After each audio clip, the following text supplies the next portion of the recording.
How many people are buried in back of your house?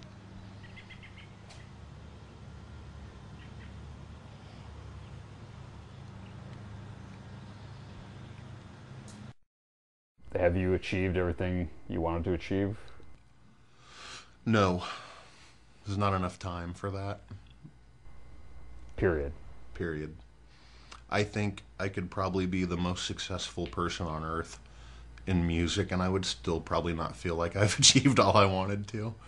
You know what I mean? And I think that is part of what keeps you going. You know what I mean? And part of what maybe keeps you valid. You know, I mean, if we were to put out records and think to ourselves, oh, this is the greatest thing. You know, we're still great and we're the greatest, and this is awesome. Then that's bullshit. You know what I mean? That's Right. And it would come through. it's not true, and it would probably, and it would most likely be very contrived, and it wouldn't be real, you know. And I think part of the realness in art is always striving for that thing that makes you better or helps you evolve musically or artistically. If it did end tomorrow, would there be any regrets about things you wish you'd done differently? No, man, you should never regret anything. I mean, I don't think. I mean, if you have regrets, then that leads to a lot of guilt and a lot of, like, you know, more mental problems, I think, you know. The only thing you can do is look back at the past and look at what you've done and learn from it. You know, I don't regret anything I've done. I mean, yeah, I've made some really bad decisions along the way, but that's what you do, and Right. you learn from them and you move on, you know. The mask is not so much of a marketing. It's not a way to sell kids more shit. No, I mean, if honestly, I hate wearing that fucking thing. I can't stand it, and but it's the moment leading up to putting it on that I can't stand and I hate. Once it's on and I'm on stage, I forget that it's on. It's such a second skin that it doesn't affect me anymore. I want to go down the list, Okay. and just in your words, what each of these people bring to the band, or I'm you not know. doing this. No. No.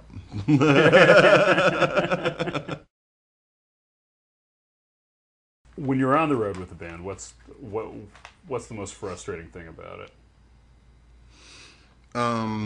Finding privacy, probably.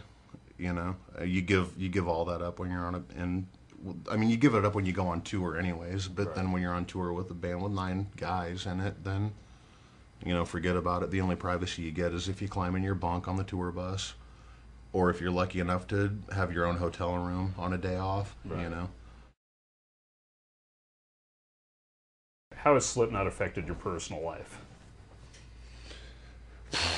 Wow. What personal life? You know, I mean, it's hard to say whether or not that's Slipknot or just me. You know what I mean? I mean, you're really in control of your own personal life. You know, as far as relationships and friendships, like, you know, things like that are concerned. People come and people go throughout your life. Whether or not that's Slipknot's fault, I can't say. You know. Overall, you're definitely somebody who's got a very kind of, I guess, free will oriented outlook. Like it's up to you. Well, I've kind of always have had the mentality that I just want to be able to not have any baggage, so to speak. Like, to be able to, like, and maybe it's like just not wanting to be responsible or not wanting to grow up or anything like that. I've kind of had this, like, waiting for life to begin sort of mentality. Mm-hmm. And maybe it began a long time ago and I just haven't caught up with it yet. But In some ways, it feels like it hasn't begun yet. yeah, I mean, I'm still waiting for, you know, that thing to happen to affirm, okay, now it's okay for me to to grow up and feel responsible or this or that, you know. And to me, I'd just rather be able to, at the drop of a hat, leave if I wanted to. If I want to go to Italy, I can. If I want to go to Japan, I can, you know. And there's something that's very liberating about that feeling, even if it can be lonely at times. And what constitutes tour lag? What are the symptoms?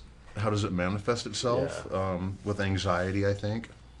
You know, when I come home, I'm pretty reclusive. I usually don't leave the house. It's a lot different from how I imagined it. You know what I mean? People don't really realize how much work does go into doing what you do as a band. You know, I mean, had this happened to me when I was a lot younger, I probably would have fallen on my face and failed miserably. But since it's happening now, I think it's a lot better, and I think it happens for a reason. You know, when it's time. Otherwise, it's really easy to let it get out of hand and to possibly even throw it all away.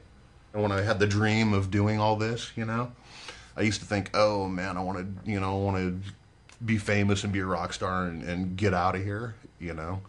And we've been doing this since '99, and I'm still here, you know. So it's home, you know, and nothing's ever going to change that. How would you describe like the difference between Slipknot in 1998 and Slipknot now?